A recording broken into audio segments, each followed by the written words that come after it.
Let's get up to the Skype wall. One young man who's taken up the invitation to dial up there is David. He's a Spurs fan and he's there now. Dave, good evening to you.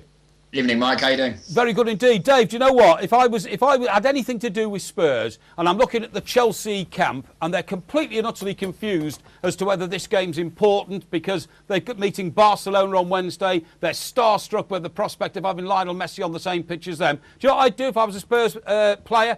I'd say to the boss, I'd say, why don't we just get stuck in? They're all terrified of being injured for the Barcelona game. Why don't we give them something to really think about in the early minutes and put them right on the back foot?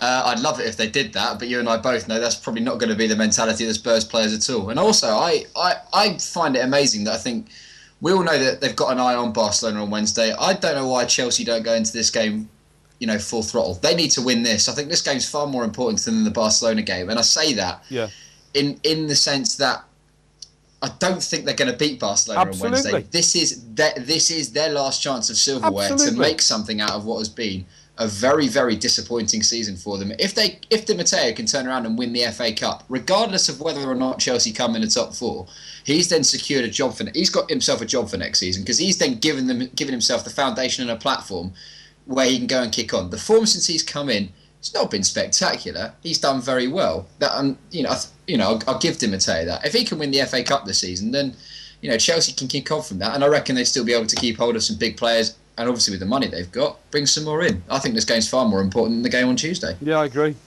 Evening, David. I mean, to carry on that theme, do you expect Tottenham to be sort of a little bit in awe of the occasion? Because it's something that they've been used to a few times in the last few years. Sorry, can you repeat that? The line's gone a little bit. Are Tottenham going to be a little bit more in awe of the occasion than Chelsea because Chelsea have had so much experience of cup semi-finals in the last they have. And I think Luka Modric came out today on the club's official website and said, I've been to Wembley twice with Spurs and I've lost twice. And I've been there once with Croatia and I've won. But as a Spurs player, I've not won there yet. And the fact is, in the last 20-odd years, we've picked up 2 pieces of silverware. That's the Carling Cup twice. That's too long, really, for a club like Tottenham, with a cracking cup tradition, to have gone without winning the great trophy that is the FA Cup. And we've come close. But the thing is, we haven't won our last 5 FA Cup semi-finals. We've lost them all. We've been upset twice by Portsmouth and by Everton in the mid-90s. So there's a bit of a monkey there that Tottenham have got to get off their backs. And they've really got to go at Chelsea this weekend. And, we're off form. The strikers aren't scoring goals anymore. The goals seem to have dried up. Bale's starting to look a bit tired and looks like the season's catching up with him. And we're a bit short at the back because we don't know what the latest with King is ever, really, and it's looking like it's all caught up with him. It's all become a bit too much. Ryan Nelson, he's done okay. He's been a big part of the cup run, but he's not really one that's going to inspire Spurs fans, with all due respect to him. And Gallas has got a knock as well, and Kabul could be out. So, there's something there for the taking for Chelsea. But if Tottenham go at it in the way that they know they can, and we've got a chance. We really do. David, I think the reason why they're actually struggling and tired is because Harry played the same team throughout August to December, isn't he? He didn't rotate. He played used the same 13 players. We know Parker's got, I think, a hamstring problem, and then Bale's obviously exhausted. Modric is tired. That's why, isn't it? It's because he didn't rotate. I completely agree with you. And you look at players like, I've used this example a million times over, Pienaar, Giovanni Dos Santos, they could have made a difference now, who are all very, very good players, particularly Crancher. I think he's a fantastic player.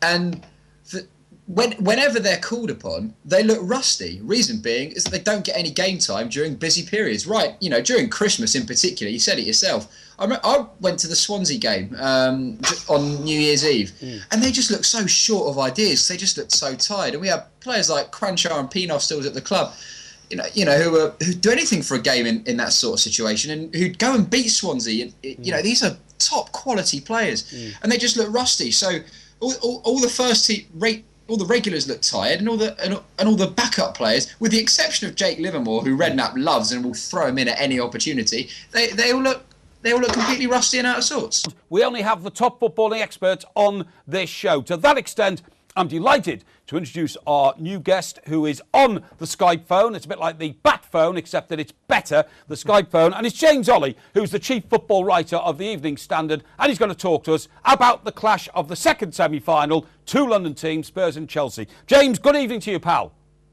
Good evening, mate. How are you? Very well indeed. Thank you very much indeed for joining us. First question, James. It's a big one, but I know you'll analyse it for me. To whom is this most important, this semi-final of the FA Cup? Is it Chelsea or is it Spurs?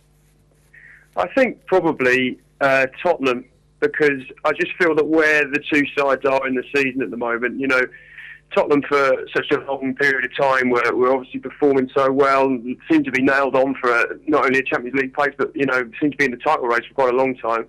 And since the speculation over the England job with Harry and everything else that's gone on has come in, they've sort of come into a bit of a slump. And I think this game comes at a time when they need a result to really kickstart their season for the I mean, as far as Chelsea are concerned, they probably feel they've got bigger fish to fry. I'm sure they'd happily lose on Sunday if they could somehow come past Barcelona and get to the Champions League final.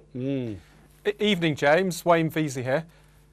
Hi, Wayne. Hi. Mike and I were talking before we came in there about which game's bigger for Chelsea, Barcelona or the Spurs game. Mike thinks it's more important to go for the FA Cup because it's out of the question to beat Barcelona. What's your view on that? Well, I just think that, you know, the overriding all of this is that Chelsea need to get back in a Champions League next season, and it looks like with the way that their league form or they're running at the moment. I was at the Fulham game on Monday. I thought they looked very tired. They conceded that late goal. That's been a problem for them. They've conceded late goals in their last 4 matches to drop points, and I just feel that if the Champions League is the priority for them, and we all know Roman Abramovich's obsession with the competition, they need to get back into it next season. And okay, they've got Barcelona to overcome, but they've got 3 games in which, you know, if they win all of those 3 games, the 2 semi-finals and the final, well, then they're back in it next year, regardless of what happens in the league. I think as far as Di Matteo is concerned, it would obviously be a huge boost to his chances of trying to get the job on a permanent basis if he could bring home some silverware. And obviously there is the aspect of the London derby. You know, you wouldn't want to lose, never want to lose a semi-final, but I doubt Chelsea would want to lose one.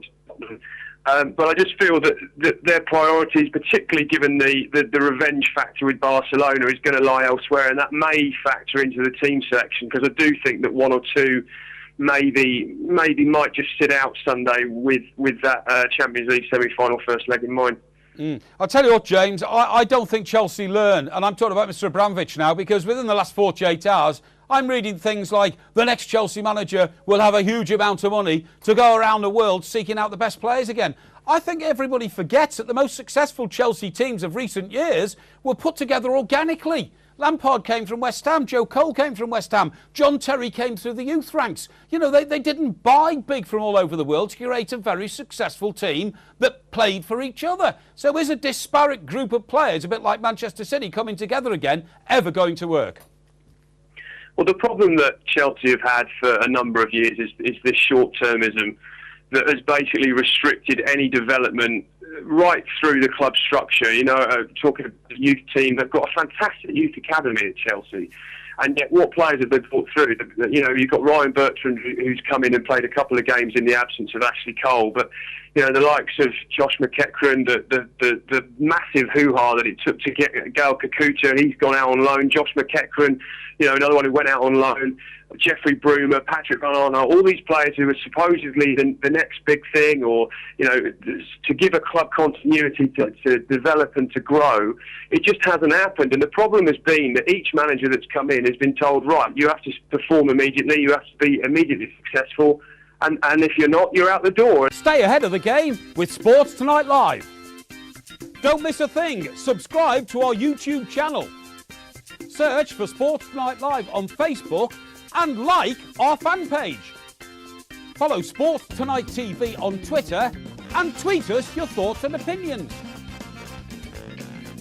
Sports Tonight Live, it's the platform for the fans.